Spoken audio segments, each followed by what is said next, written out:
Welcome to Kali twisted stories part 79। जय माँ काली जय माँ तारा, आप सबका भला हो। राधा और कृष्ण के प्रेम के 17वें अध्याय में आपका स्वागत है। कमरे में बहुत ही अच्छी खुशबू आ रही थी। ओम क्रीम कालिकाय नमः। ओम क्रीम कालिकाय नमः। ओम क्रीम कालिकाय नमः। कमरे में छम छम छम छम छम पायल की आवाज़ आ रही थी, हल्की हल्की। नीलम ध्यान मुद्रा में बैठी हुई थी अपने कमरे में और माता काली का जाप कर रही थी। ये वही विद्या थी जो सोनू भाई ने नीलम और कृष्ण को बताई थी जब वे उनसे ट्रेन में मिले थे। अब इसकी अवधि करीब 5 महीना हो चुकी थी। 5 महीने से नीलम और कृष्ण दोनों ही माता काली की साधना कर रहे थे, उनका प्रत्यक्षीकरण करने के लिए और उनसे वरदान मांगने के लिए। नीलम और कृष्ण एक ही साथ, एक ही जगह, एक ही बंगले में, पर अलग अलग कमरे में ये साधना कर रहे थे। और कहते हैं, जब आपका मन अच्छा हो और खुश हो तो हर चीज़ अच्छे से हो जाती है। जो चीज़ 20 दिन में मिलने वाली होती है वो 10 दिन में मिल जाती है।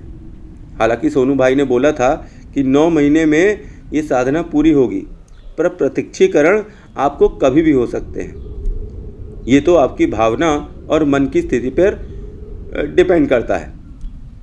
अब क्योंकि नीलम और कृष्ण एक दूसरे को धीरे धीरे चाहने लगे थे और बहुत पसंद भी करने लगे थे as a friend, of course अभी उनके बीच प्रेम और प्रेमिका जैसा कोई संबंध नहीं था, पर वे उससे भी ज़्यादा बढ़कर एक दूसरे के परम मित्र बन गए थे। इस रिश्ते से नीलम तो बहुत खुश थी, कृष्ण भी काफ़ी खुश था।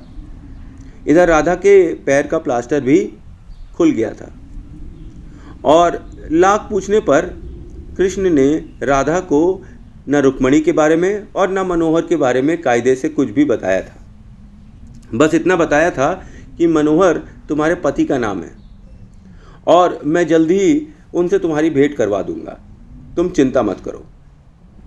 कृष्ण ये कहकर उससे बार बार अपना पिंड छुड़ा रहा था। उसको लगता था कि अगर उसे सारी बातें सच सच और यथास्थिति बता दी गई तो राधा के मन पे बहुत ही ज़्यादा आघात पड़ेगा। उसे वह धीरे धीरे प्यार से हर चीज़ समझा कर बताना चाहता था कि किस तरह रुक्मणी ने सब किए धराए पे पानी फेर दिया था। इसीलिए वह धीरे धीरे कर ही राधा को सब कुछ समझाना चाहता था। इधर नीलम और कृष्ण की साधना चरम पर थी और आज शायद वह दिन था जब माता काली उनको प्रत्यक्ष रूप में दर्शन देने वाली थी। सबसे पहले नीलम के कमरे में ये छम छम छम की आवाज़ और मधुर सुगंध आ रही थी। घड़ी में करीब 3:30 बज रहा था। ब्रह्म मुहूर्त स्टार्ट हो चुका था और नीलम के सामने एक स्त्री छाया के रूप में खड़ी थी, अंधेरे में। आवाज़ आई, बेटा आंखें खोलो। मैं आई हूँ, बताओ तुम्हें क्या चाहिए। मैं तुम्हारी तपस्या और साधना से खुश हूँ। बोलो तुम्हें क्या चाहिए, वरदान मांगो। नीलम ध्यान मुद्रा में एकदम बेसुध सी हो गई थी। माता काली के परम ध्यान में कोई भी शरीर का, मन का ध्यान ही नहीं रहता। लगता है आत्मा शरीर से निकल गई है। नीलम को विश्वास ही नहीं हुआ कि माता काली उसे स्वयं दर्शन दे रही है। उसने एक बार फिर पूछा, क्या माँ ये तुम ही हो? ये तुम ही हो क्या माँ? माता काली ने बोला, हाँ बेटा ये मैं ही हूँ। आँख खोल और वरदान मांग। बता तुझे क्या चाहिए। जो तुझे चाहिए वो मैं तुझे दे दूंगी। नीलम के मुंह से अचानक ही निकल गया, माँ मुझे कृष्ण चाहिए, मुझे कृष्ण चाहिए, मुझे वो अपने जीवन में चाहिए। माँ ने थोड़ा हंसकर बोला कुछ और मांग ले। क्यों, तू दुख ही मांगती है?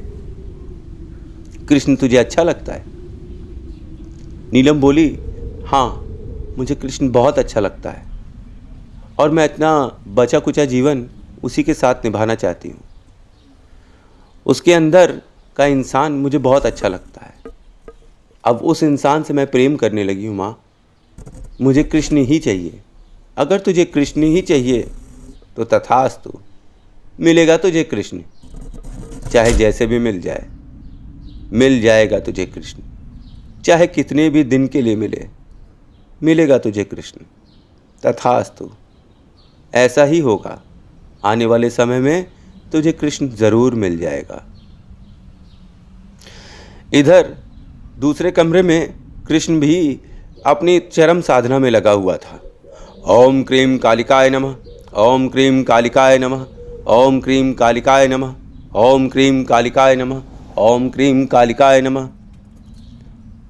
कुछ ही देर में करीब 4 बजे में उसके कमरे में भी छम छम छम छम छम पायल की आवाज़ आने लगी और एक बहुत ही भीनी गुलाब की तेज खुशबू पूरे कमरे में फैल गई और एक औरत जो छाया के रूप में दीवार की आड़ में खड़ी हुई थी, उस अंधेरे कमरे में जिसमें पिंक कलर का बल्ब जल रहा था और पूरा कमरा लाल रंग से ओत-प्रोत था। आवाज आई, बेटा कृष्ण, बेटा कृष्ण। कृष्ण बोला, मम्मा, मम्मा, क्या ये तुम हो? माँ काली ने बोला, हाँ बेटा, ये मैं ही हूँ। आँख खोल और वरदान मांग। क्या चाहिए तुझे? मैं तेरी हर इच्छा पूरी करूँगी। बोल बेटा, मैं तेरी तपस्या और साधना से प्रसन्न हुई। बोल तेरी क्या इच्छा है? माँ, तुम आ गई, मेरे लिए यही बहुत बड़ी बात है। मुझे तो लगा कि तुम आओगे ही नहीं। ऐसा क्यों लगा तुझे बेटा? ऐसा इसलिए लगा माँ कि मेरे जीवन में अब कोई है ही नहीं माँ। सब मुझे छोड़कर चले गए और एक एक कर कर सब मुझसे छूटते चले गए। मैं क्या मांगू माँ? तू जो मांगना चाहे वो मांग। माँ, मैं चाहता हूँ कि राधा को उसका प्यार मिले। बस मैं यही चाहता हूँ। अरे फिर तूने किसी और के लिए मांग लिया, कम से कम इस बार तो अपने लिए मांग लेता। मैंने अपने ही लिए मांगा है माँ। राधा को उसका प्यार मिल जाए, वो खुश रहे, यही मेरी इच्छा है। तो तथास्तु, ऐसा ही हो। आने वाले समय में ऐसा ही होगा कि राधा को उसका प्यार जरूर मिल जाएगा। सच में माँ, तू खुश तो है बेटा? तू हमेशा दूसरों के लिए ही सोचता रहता है, कभी अपने लिए भी सोच ले। माँ, मैं अपने लिए क्या सोचूं? मेरे लिए सोचने के लिए अब से तुम जो हो, तुम सदा मेरे ऊपर कृपा बनाए रखो माँ। चल, तेरी ये इच्छा भी मैं पूरी कर दूंगी, क्योंकि तूने अपनी इच्छा दूसरे के लिए यूज़ कर दी थी, इसलिए तेरी दूसरी इच्छा मैं तेरे लिए यूज़ करवाऊंगी। मैं हमेशा तेरे साथ रहूंगी, तेरा साथ दूंगी, तेरी रक्षा करूंगी। जा, खुश हो जा, कहकर वो औरत धीरे से उस कमरे से निकल गई। अब जब दूसरे दिन सुबह हुई तो कृष्ण, राधा और नीलम डाइनिंग टेबल पर मिले, जैसे कि एज़ यूजुअल, और ऑफिस के लिए तैयार हो रहे थे। तैयार होकर नाश्ता कर रहे थे। नीलम ने कहा, कल एक विचित्र घटना हुई, मुझे माता काली के दर्शन हुए। कृष्ण ने भी जल्दी से बोला, मुझे भी माता काली के दर्शन हुए। क्या बज रहा था उस वक्त? अरे 3:30 बज रहे थे। मेरी घड़ी में तो 4 बज रहे थे। इसका मतलब माता काली पहले मेरे कमरे में आई और फिर तुम्हारे कमरे में आई। ये संयोग ही तो है। ये कैसा संयोग है? ये झूठ नहीं हो सकता। दोनों को एक ही चीज़ एक ही टाइम पर कैसे दिख सकती है? इसका मतलब कि माता काली हम दोनों से प्रसन्न हुई। तुमने कोई वरदान मांगा? नीलम ने बोला, हाँ मैंने तो मांग लिया। तुमने मांगा? हाँ मैंने भी मांग लिया। अच्छा, तो ये बताओ नीलम, तुमने क्या मांगा? मैंने तो माँ से प्यार मांगा है। और कृष्ण, तुमने क्या मांगा? अरे मैंने भी माँ से प्यार ही मांगा है। माँ से प्रेम के अलावा मांग ही क्या सकता था मैं। कहकर उसने राधा की तरफ एक उदास भरी नज़रों से देखा और फिर मुस्कुराते हुए नीलम की तरफ देखा और बोला, ऑफिस नहीं चलना है, चलो जल्दी करो। कहकर दोनों ऑफिस के लिए निकल पड़े। ऑफिस में नीलम ने सोनू भाई को कॉल किया और कहा कि गुरुजी प्रणाम। सोनू भाई ने नीलम की आवाज़ तुरंत ही पहचान ली। बोला, बेटा नीलम कैसी हो? सब कुछ ठीक तो है? कुशल मंगल? गुरुजी, हम दोनों को प्रत्यक्षीकरण हुआ और हम दोनों ने वरदान मांग लिए हैं। क्या हम आपको बताएं कि हमने क्या वरदान मांगा? सोनू भाई बोले, नहीं, जो तुमने माता से मांगा और जो तुमने माता से इच्छा करी, ये तुम्हारे और माता के बीच की निजी बात है। इसको किसी को भी मत बताओ। जब ये पूरी हो जाएगी तभी बताना। तो नीलम ने बोला, अच्छा गुरुजी, तो आने का प्लान तो पक्का ही है ना? सोनू भाई मुस्कुराए और बोले, हाँ भाई, आने का प्लान पक्का है। बल्कि कल ही मैं तुमको और कृष्ण को अपने ध्यान में देख रहा था और जो मैंने देखा उसके हिसाब से मैंने एक जड़ी बूटी तुम्हारे यहाँ कुरियर करी हुई है नीलम। अच्छा, तो उसको जैसे ही तुम रिसीव करो तो मुझे कॉल करके बता देना कि हाँ वो मिल गई है। तभी एक कुरियर वाला नीलम के घर पर पहुंचा। रानी चाची ने कुरियर लिया और देखा तो वो ऋषिकेश से था। उसने तुरंत नीलम को कॉल किया। नीलम जो ऑफिस में थी, उसने जब रानी चाची का कॉल देखा तो सोनू भाई से बोला, एक सेकंड सोनू भाई, ज़रा होल्ड करिए, घर से रानी चाची का कॉल आ रहा है। हाँ रानी चाची बोलो। अरे बेटा, यहाँ एक कुरियर वाला आया था, उसने कुरियर यहीं पर छोड़कर गया हुआ है, मैंने रिसीव कर लिया है, ऋषिकेश से आया है, समथिंग सोनू भाई के यहाँ से। अच्छा, रानी चाची उसे ध्यान से रख लीजिएगा, मैं उन्हीं से ही बात कर रही थी। अरे सोनू भाई, आपके सामान की तो उम्र बड़ी लंबी है, फ़र्स्ट फ्लाइट से भेजा था क्या? तो सोनू भाई मुस्कुराए, बोले कि हाँ मैंने फ़र्स्ट फ्लाइट से ही भेजा था ताकि यथाशीघ्र ये तुम्हारे पास पहुंच जाए। ये क्या चीज़ है सोनू भाई? सोनू भाई ने बताया कि ये एक विष का नाश करने वाली जड़ी बूटी है।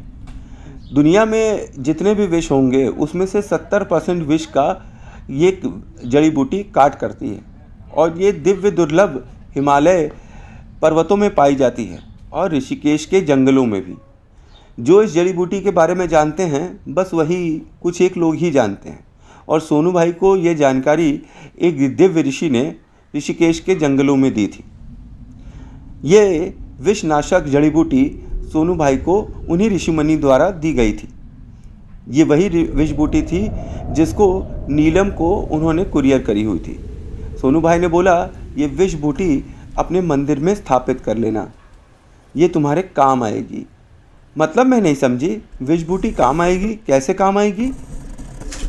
कुछ भी हो सकता है बेटा, मुझको ये नहीं पता कि क्या होने वाला है। बस मुझे आदेश मिला कि तुम्हारे यहाँ ये बूटी पहुँचानी बहुत ज़रूरी है क्योंकि शायद तुमको निकट भविष्य में इसकी ज़रूरत पड़े। ठीक है, मैं इसे मंदिर में स्थापित कर दूंगी। इधर घर पर राधा अकेली इधर उधर चहल पहल कर रही थी।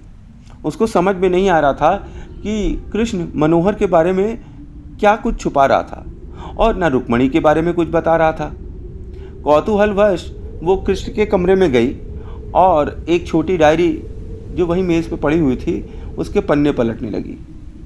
उस पर उसे मनोहर का नंबर दिखाई पड़ गया। उसने झट से वो नंबर अपने फ़ोन में सेव कर लिया और मन ही मन सोचा कि मैं अपने पति से क्यों नहीं बात कर सकती। इस चीज़ का पता मुझे लगाना ही पड़ेगा। क्यों ना मैं उनसे ही पूछ लूँ। कृष्ण तो बोलता है कि मनोहर मुझे बहुत प्यार करते हैं। तो अगर वो मेरी आवाज़ सुनेंगे और जानेंगे कि मैं उनके बच्चे को अपने पेट में पाल रही हूँ, तो वो कितने खुश होंगे। यह सोचकर राधा ने मनोहर का नंबर डायल कर दिया। Train train train train train train. तो कैसी लगी कहानी? आई होप अच्छी लगी कहानी। जय मां काली जय मां तारा, आप सबका भला हो। तो नेक्स्ट एपिसोड में क्या होगा? राधा मनोहर से बात करेगी और मनोहर राधा से क्या बात करेगा? कहीं वो कुछ से ऊट पटांग तो नहीं समझा देगा? और ये सोनू भाई ने विष बूटी क्यों भेजी हुई है नीलम के घर? विष बूटी क्या मतलब होता है समझ में नहीं आया। ये पॉइजन कहाँ से आ गया? अच्छा भले तो लाइफ चल रही थी, सब कुछ ठीक हो गया था। अब रुक्मणी भी इंटरफेयर नहीं कर रही थी, मनोहर भी नहीं था। नीलम और कृष्ण एक दूसरे के करीब आ गए थे और राधा का भी प्लास्टर कट गया था और अब जल्दी उसकी डिलीवरी होने वाली थी। मनोहर से बात करके राधा क्या करने वाली है, क्या होने वाला है इन लोगों की लाइफ के साथ, ये जानने के लिए आप नेक्स्ट एपिसोड ज़रूर देखिएगा। Thanks for watching. जय मां काली जय मां तारा, आप सबका भला हो।